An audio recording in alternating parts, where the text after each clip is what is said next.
Well, hello and welcome to another edition of the Llama Commerce Show. I am your host, Brett Curry. So excited that you could join us today for another episode. And I absolutely love our topic today.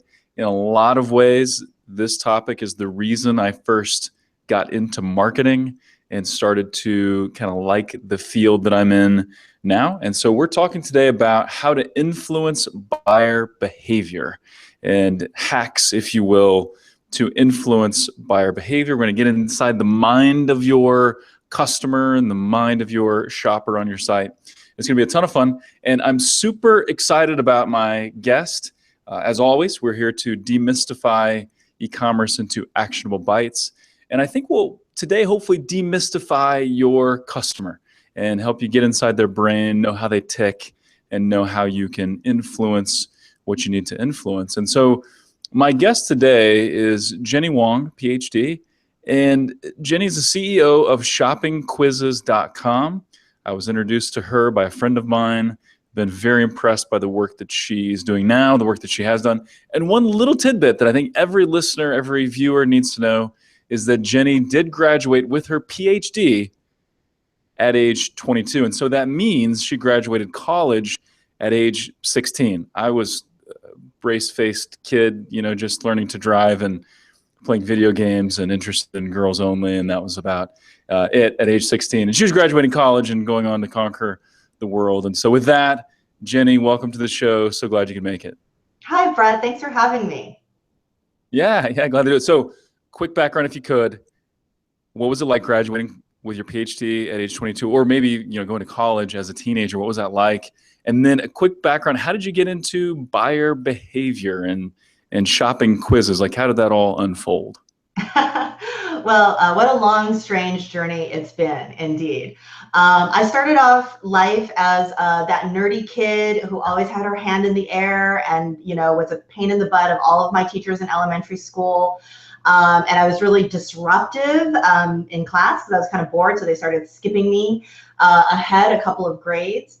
And then it was really fortunate for me that I found this early entrance program at Cal State LA, which allowed me to enter college full time when I was 12.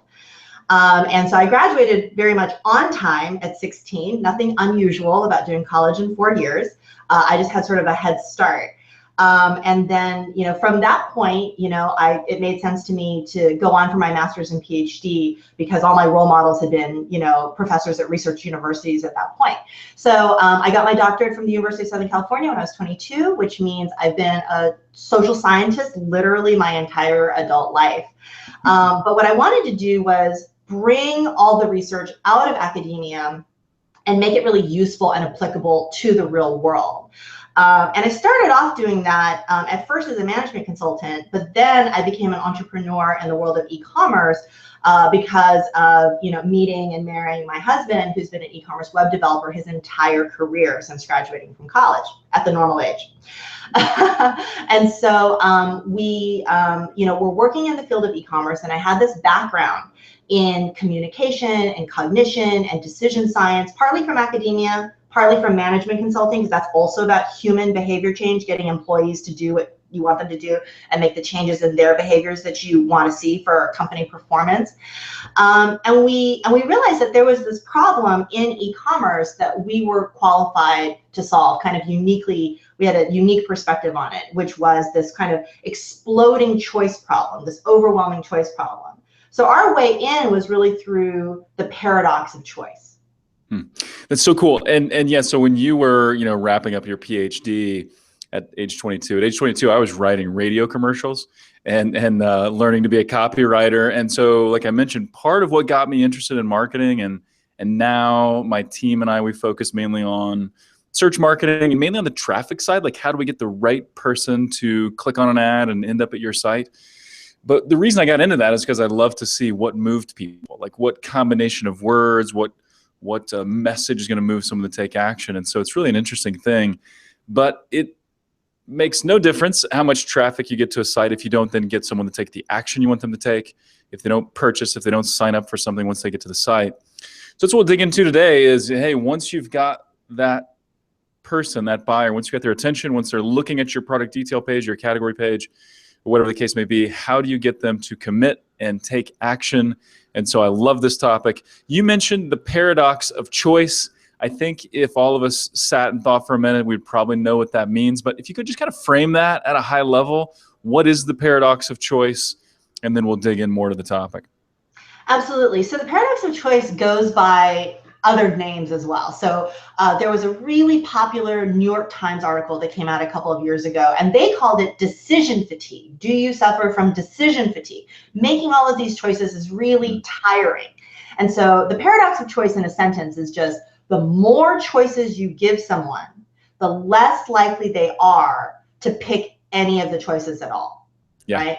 And it's so true right there. You have decision fatigue all the time. I went into a local coffee shop yesterday to get a smoothie, and there was literally like 30 options. And it's just like, I make decisions all day, like at work, and now I got to sit here and think for 15 minutes. Anyway, go ahead. That's exactly right, because usually when people are taking an action, they have to overcome a certain amount of inertia from whatever is the default position. So for an online shopper, the default position is not buying anything. They're already not buying anything, right? And so I think a lot of retailers and e-commerce people, they understand that their shopper shows up with a financial budget, but what they aren't always thinking about is that their shopper is showing up with a cognitive budget, right? There's only so much mental energy available, especially in any single visit, right, to complete the purchase. If you use up all of their brain cycles figuring out where the product is in your navigation, or reading product descriptions, or being confused over the jargon in your specifications, right?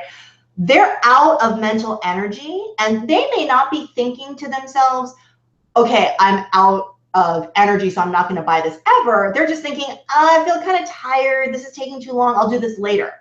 But for the retailer, that's just as good as losing the sale, because you paid for that click and you've lost the conversion on that visit basis. Yeah, it's so interesting. And, if we think about it, I think a lot of us kind of put our customers through the ringer, so to speak, and making it really hard for them to get where they want to go, to find the products they want to find. And really, shopping should be fun. I know people buy for emotional reasons. And so making it fun can certainly have a big impact. And so I think this is really interesting. And you talk about this in your book, which you are the author of the book, 7 Hacks. 7 ways to hack the mind of the online shopper. Yes, thank you. It's written on your board right there. Yes, awesome. And so you talk about things that the human brain hates when making decisions, making buying decisions. Can you outline some of those things? Because I think it's always important as merchants, we should try to reduce friction, right? Reduce pain points, make things easier. So what are some of the things that the human brain hates when making a decision? Well, so there's a little bit of a laundry list of what the brain likes and what the brain hates, but they can be understood through overarching principles, right? Which are superhuman, that we're going to connect to at a gut level, right? Which is that human beings like to feel like they're doing a good job, and they like to feel smart. So the human brain hates all the things that are the opposite of that, right? So when I go to Zappos and I'm trying to buy a pair of shoes, and I know I want black flats and like a size 6, and there's 4,000 of them, what you've done is you've taken away my ability to feel like I can do a good job with that decision, right? Because there's no way I can read them all, so I'm going to feel like I'm missing out. The brain doesn't like that. The brain doesn't like feeling overwhelmed with decisions, overwhelmed with choices or data or information. We also don't like having to read a lot and remember a lot of things, because we're actually not wired to do that at a primal level. Like, we're capable of doing that using a lot of analytical sort of neocortex, but the caveman brain is the part that we're shopping with, right? So reading a lot of text, remembering a lot of things, is not appealing, and we especially don't like feeling that we don't understand. Make your shopper feel smart and competent. Yeah, awesome. So let's get practical here for a minute. So let's take an e-commerce merchant. So we're trying to sell stuff online. How do we take this idea of the paradox of choice and what the brain likes and doesn't like when making a decision? How do we use that and then make practical changes to our site that will make a positive impact?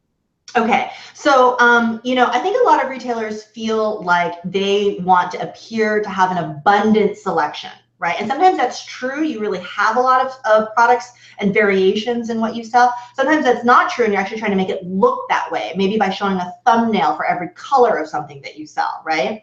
And so obviously every situation is different, but I think that for retailers that have, let's just say, a normal selection of women's apparel, like a medium or average selection of women's apparel, what you actually want to do in your site user experience is get your user feeling like they're drilling down and making progress toward an ultimate purchase versus priming them, like especially on mobile, like with their thumb, they're just going to scroll and scroll. And when you start scrolling, you just start scrolling faster and faster, right? And then you're just like, oh man, there's a lot of stuff here. Oh man, there's a lot of stuff here. And I don't have screen real estate and I don't have mental budget. Like you're priming them the other direction, right? So instead you can use very specific design, design patterns like expandable sections, right? Or swatching colors underneath a style, like show it in a style that really shows the details, but then show that there are colors available. So, because that actually produces more of a drill down response versus like a scanning window shopping response. Getting someone to start clicking and saying, okay, maybe this style, let's look at colors. They start to dig in a little bit deeper. And I love that thought that you want them to feel like they're getting closer to the purchase, right? I know how I feel when I go into a physical store, and that's usually bad because I usually end up getting lost and I don't know where I'm going. And so you end up in the wrong place. And you're like, oh, I've been walking around for 5 minutes. I'm still in the wrong place. I hate this. And then that's why I personally shop in little boutiques. Right? Like I very rarely walk into a big department store like a Macy's or something like that because it's very overwhelming. I walk into like a boutique like a White House Black Market where I can see from one wall to the other wall and I can see the back wall when I walk in and I go, okay, these are my parameters for search. I can handle that just barely. Yeah. That's really interesting. Cool. So let's talk about this because I think this is interesting. This idea of just-in-time information, and this ties in beautifully with paradox of choice and what we've been talking about so far. But just-in-time information, what is it, and then how should the merchant capitalize on that? So just-in-time information is critically important for any seller where there is some informational component that you need to deliver to close the sale. Right? And this doesn't even have to be a complicated topic, right? It could be a topic as simple as window coverings, right? Like that's not high tech, generally speaking, window coverings, right? But what you don't want to do, the opposite of just-in-time information, is sort of like putting an information page of like, what's the difference between blinds versus shades, and putting that on a standalone page, thinking that your shopper is going to go find that and read that in the absence of context for that information, right? The opposite of that is to actually give your customers a navigational choice, or like in other language from the book, like a micro commitment, like, okay, did you want blinds or shades? Once that is actually posed as a question, now your customer wants to know what's the difference. Now, if you show them a quick little description of like, well, blinds are made of flexible material it's the other way. Blinds are made of solid material and shades are made of flexible material, like rolly things, then that's the difference. Which one do you want? Now they're going to read that and absorb that and remember that, and they're going to instantly act on that by clicking one or the other, right? This completely different model of delivering that kind of product information versus putting it on like a blog post. Yeah, so I never knew the difference between blinds and shades. I've now been enlightened, and I thank you for that. Yeah, blinds are made of solid pieces, like mini blinds, and then shades are flexible things that like can roll up. Nice, and it kind of makes sense. So I always like to compare the online shopping experience to the real world. And if you think about a really good salesperson, is going to walk up and start asking questions, right? Like, what are you here for? Hey, what can I show you? Where can we walk to? What can we do? They don't just walk up and start spewing information like, oh, you're kind of by the blinds and shades part of our store. Here's everything I know about blinds and shades. That'd be crazy. Like, let's find out what are you looking for? What interests you? Now, here's the information that makes sense. Exactly. The principle of just-in-time information is about relevancy, right? And at what moment does your product information or your shipping policy or your return policy or your customer, at what moment is it relevant? And that's when you want to present it and make it available. Yeah, I love it. And, my background is SEO. Actually, I did SEO before I did anything else online and fell in love with it. And I can always spot the sites, the e-commerce sites where the SEO guy has had his way above everyone else. Because usually it's these category pages with just this massive block of content at the top. And it's like, well, Google likes it, so that's what we're going to do. And it's true. You got to have content, right? You got to have content, and I think you should be expanding your content. And what I mean by that is, writing articles and information and doing comparisons of blinds and shades and pictures and things like that. But where that lives and how you get to that is really important, right? You don't want just to spew stuff to people who are uninterested.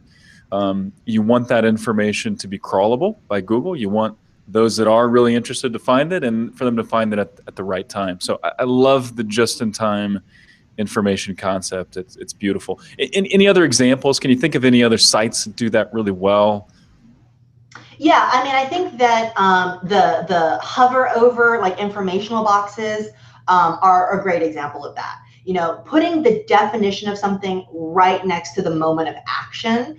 I think you see that, even something as basic as like, when you enter your credit card and they're asking you for that CVV code, right? And then they'll put a little icon and they'll say, oh, look for this on the back of your credit card. It should be it's the little box with the question mark in it, right? Which I think everybody now intuitively knows. If I don't know what the heck this thing is, hover over the little question mark and I get my answer.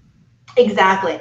And think about, where that type of, relevancy and timing can be applied, not just because we're used to seeing that on like payment forms, right? Like we're used to seeing that on, maybe like, those sort of like shopping cart steps, right? But where could you incorporate just-in-time information in the core shopping experience as the person's trying to make up their mind? I love it. And then when they're choosing to get the information, it's going to stick. They're going to be more engaged. All of those things. So let's talk about this. You've mentioned a couple of times. Let's dive into it and talk about it. What are micro commitments? What are micro commitments, and how can you leverage them to impact conversions? So micro commitments are essentially baby steps that are disproportionate. Like What About Bob? What? Like the movie What About Bob? Have you seen that? Yes. That's one of my favorite Bill Murray movies, actually. So good. So good. They are disproportionately powerful. I think that's the thing that people don't realize about micro commitments is how a tiny click or a tiny commitment, how much that can move the needle on your ultimate conversion. You could be converting on a $100 sale, and you could drive that with a micro commitment, like one of the beauty sites that I order from. It's okay to name actual sites, right? Sure, go for it. Okay, so Paula's Choice is a beauty brand and an e-commerce site that I order some of my skincare from, right? And one of the things that I love about Paula's Choice, I mean, they sell, $80, $100 kits for, your skincare regimen, but they will sell you an 85-cent sample, right? And that is a beautiful example of a micro commitment. Like I will give you 85 cents with my credit card. And then 2 weeks later, after I've used that sample up, or a week later, depending on the shipping time, my likelihood now of spending, $100 or more on your site has gone up, really, really dramatically. Yeah, I love it. We have a client, Lucky Scent. They sell high-end perfume and cologne, and they do the same thing. They're one of the only ones in their industry that they'll sell like a $2 sample. And it makes sense because, why spend $135 on cologne or perfume until I know that I really love it? And so sampling, that's good. What are some other micro commitments? Because and this will kind of lead in, I think, to what you guys do there at shoppingquizzes.com. What are other examples of micro commitments that kind of lead someone in the shopping journey?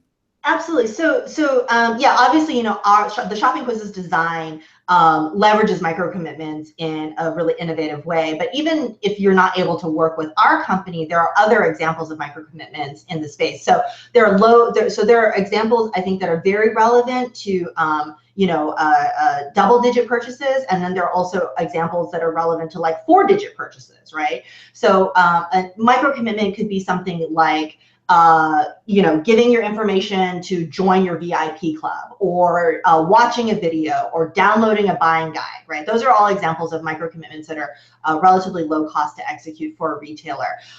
There's a really good example with a custom furniture company. I think they're called Benchmade, and so they are trying to sell you a $2,000 couch online, and their micro conversions along the way are order a swatch and then order a full-size template of a 6-foot couch that you can unroll in your living room to see how it's going to fit. And each of those conversions, they talked about this publicly, really, each one of those has a higher and higher conversion rate as they realize those micro commitments on their way to a $2,000 to $3,000 purchase. Yeah, it's awesome. Yeah. Now our product allows you to use the power of micro commitments in a very turnkey fashion, because we sort of do all the work for you, right? So when we create a shopping quiz for a product category, so for example, one of our customers is Raga.com, shopraga.com, and so they sell beautiful bohemian women's apparel, right? But when you go to look at their dresses, they've got over 100 dresses on their site. And so the micro commitments that we build into the quiz they're so light, they're such small baby steps that people don't even realize how they're being pulled deeper into the funnel. So we put a custom interactive widget at the top of their dresses category page, and it asks this very inviting question that makes the user feel smart and competent, which is, did you want a long hemline or a short hemline, like a maxi dress or a mini dress, right? That's something you know the answer to. And it's also pretty irresistible to click on that. Like, I want a maxi dress. That's what I'm shopping for today. And then it shows you another simple question of, oh, did you want, prints, or were you looking for like a solid black or a solid white? Click. And then there's one more question, like, brights or pastels or something like that, right? One more click, and then it shows you a personal top 3.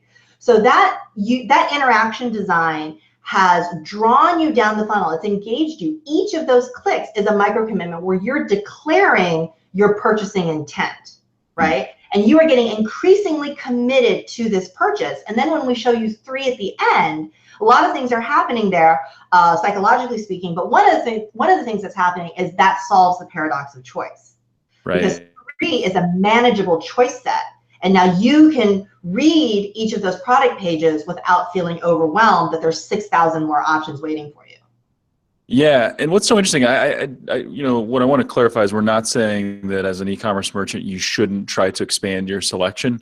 If you look at Amazon, I mean, they're growing by selection. They've got something like 430 million SKUs or whatever, and that's great. The idea is, though, how do you get someone to the place they need to be where they can make a meaningful decision, and whether that's through search or through on-site search, or these quizzes, which I love the concept of these and how these could potentially work.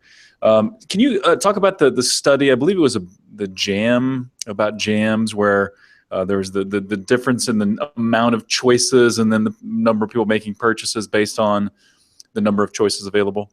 Yeah, I mean, this was really striking, right? Because what the researchers did is they went to a gourmet grocery store, and in this classic study, they set up a table of gourmet jams. And in the first condition, they had 6 gourmet jams, and people could walk up to the table, taste the jams, buy the jams, and they had a conversion rate of like 30%, right? 30% of the people who walked up to the table, tasted some of the 6 jams, bought one, right? A few weeks later, same grocery store, same table, but this time 24 gourmet jams.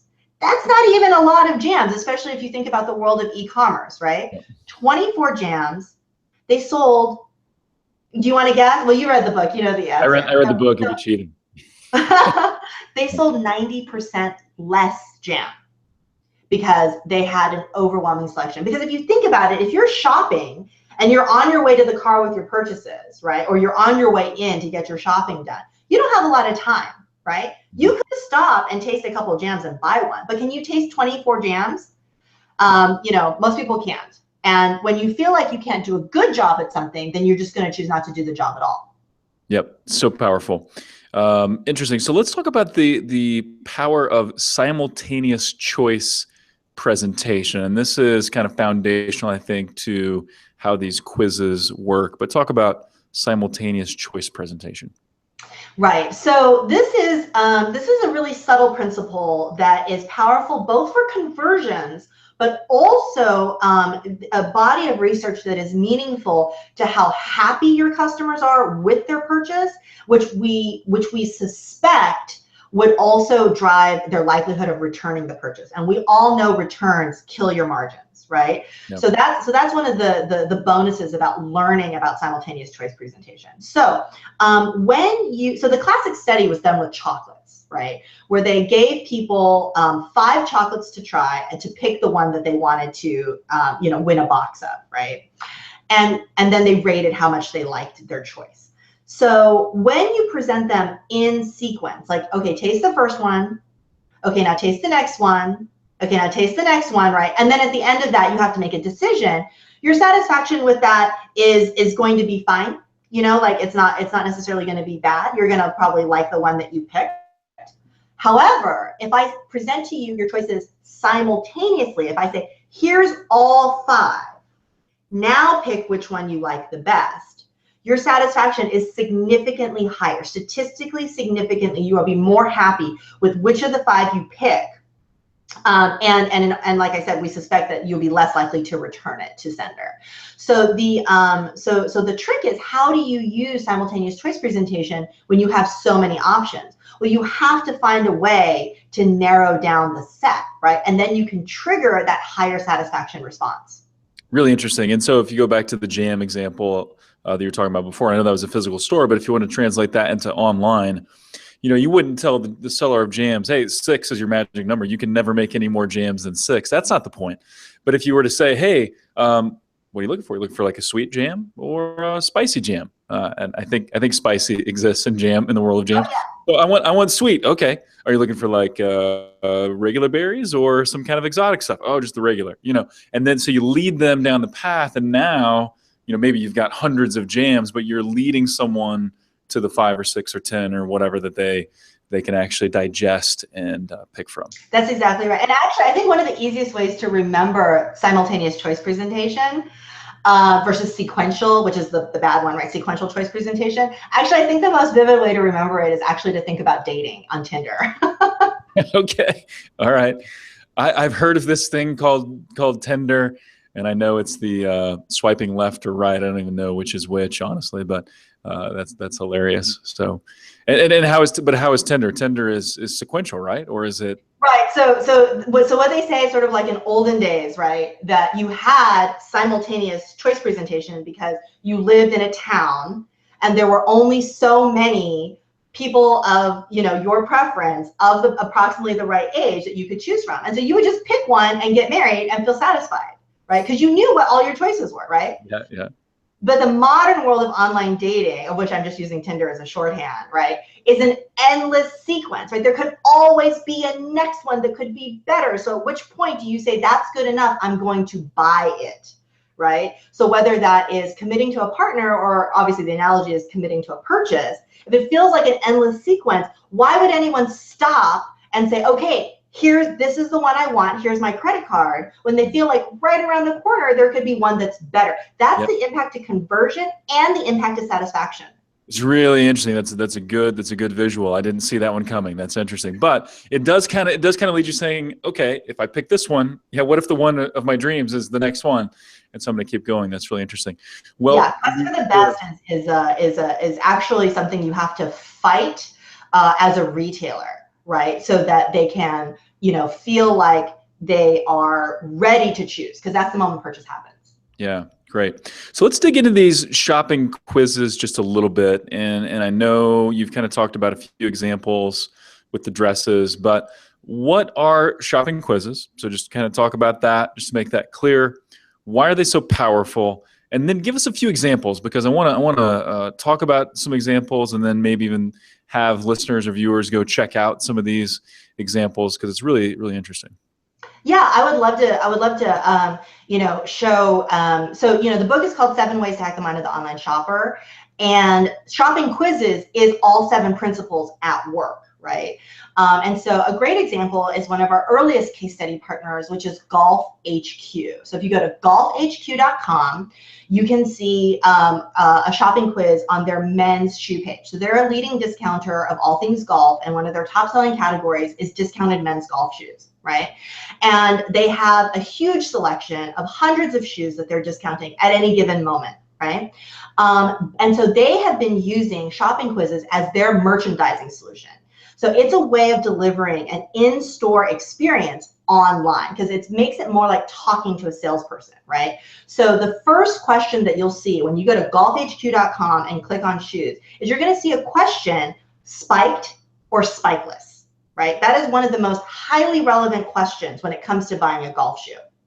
And then after you make that selection, you're going to be shown a second question. And this whole time, you're making progress, right? You're almost done.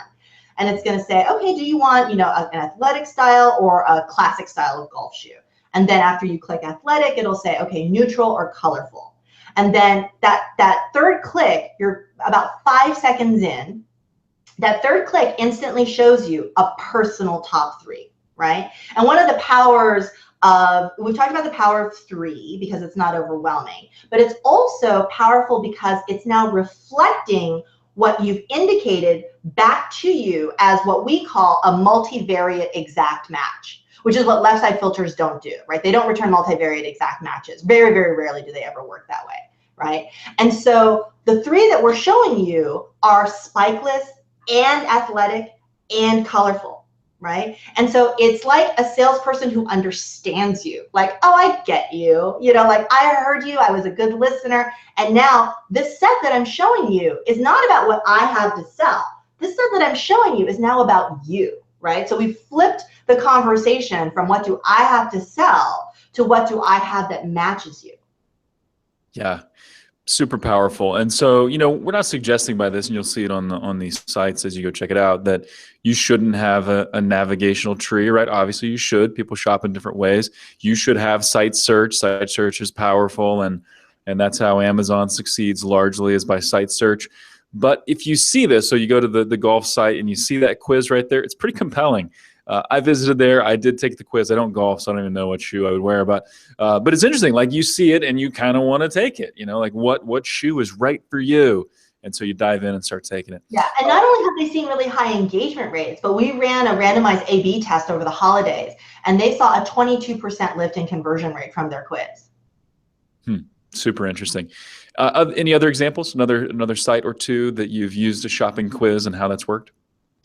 There is, we have examples, for everything from like breast pumps to picture frames. There's a luxury accessories retailer. So, we've done kind of a guy focused example of men's golf shoes. And so, kind of like another example, for the ladies is LouisJane.com. So Louis spelled Louis, like the French version, LouisJane.com. So they sell $100 and up silk scarves. It's a great place to get a gift for, like, your wife, girlfriend, mom, whatever.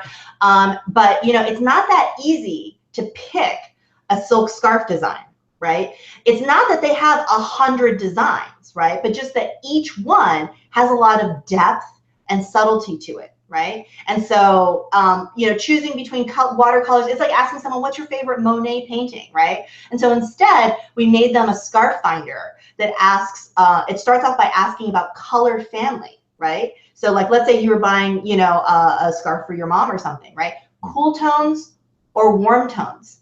And speaking of just-in-time information, there's an answer graphic that goes with each one. So that cool tones are like those blues and purples, and warm tones are like the oranges and reds, right? And so it's very clear. It makes you feel smart. You don't have to, wonder, like, well, I don't know what my mom typically wears. Like, you kind of know. And then when you give the scarf to your mom, you could say, I felt like you were a warm tone kind of person, Mom. Like, that's your personality. And then now you're this amazing gift giver, and your mom loves you even more than she did before. That's right. It's a good way to become her favorite. Yes, yes, exactly. That's cool. Very cool. So I love the book. People have to check out the book. It's very easy to digest. As you go through it, this will make sense to you. You get to see examples and some of these studies we've talked about and some of these sites that you've talked about. You talk about in the book. So for those that are interested, how can they get their hands on a copy of the book? So if you are a Kindle user, I actually have a giveaway for you as a listener to the Llama Commerce Show. If you go to my Twitter profile, which is Dr. Jennie Wong, that's DrJenniewong, Dr. Jennie Wong, which is my Twitter handle, there is a free giveaway link for a Kindle download of my book in my profile. And so that works for both Kindle devices, but also for the Kindle app, which is a free app available for iPhone or Android. It's also available in paperback. I still love paper when it comes to a lot of the books that I read. And so that's available in paperback on Amazon. Yeah, I would love for you to, follow me on Twitter, get a copy of the book. Would love to hear from you. Another example of, a happy customer is Jaff Gifts. Right? So they have a picture frame finder. They've got a barware finder. We're about to go live for them with candle holders. They have a huge selection of these items on their site. Just an encyclopedic, array of housewares, right? And so they've used this to, in preparation for their big site redesign that's coming up, to really show the best of what they have in this way that feels really conversational and curated. Yeah, and I know those guys love you, Ari over at Jaff Gifts. Love you. That's actually how I met you. But that's jafgifts.com. So check that out and see the shopping quizzes in action. If you're interested, and I do recommend it, that you check it out, look at shoppingquizzes.com. And so with that, Jennie, this has been fantastic. This has been super fun. I know we could probably take a few of these topics and go even deeper, and maybe we'll have to do that at some time. Anything else you'd like to share, or any other ways that listeners can connect with you? I also have an offer for people that want to talk about their sites specifically and how to apply these principles to their e-commerce site. So if you go to shoppingquizzes.com, you can actually book a call with me to talk one-on-one all about you, what you sell, how you're selling it online, and how these Jedi mind tricks of e-commerce can help you sell more. Awesome. You guys can nerd out on conversion optimization and hacking the mind of the consumer. I love it. Jennie, that's fantastic. Thank you so much for joining us. We'll have to do it again sometime. And for everyone else out there, thank you for tuning in. As always, let us know what you'd like to see more of, less of. If you have not already, we'd love to have a review on iTunes. So let us know there what you think of the Llama Commerce Show. And until next time, stay classy.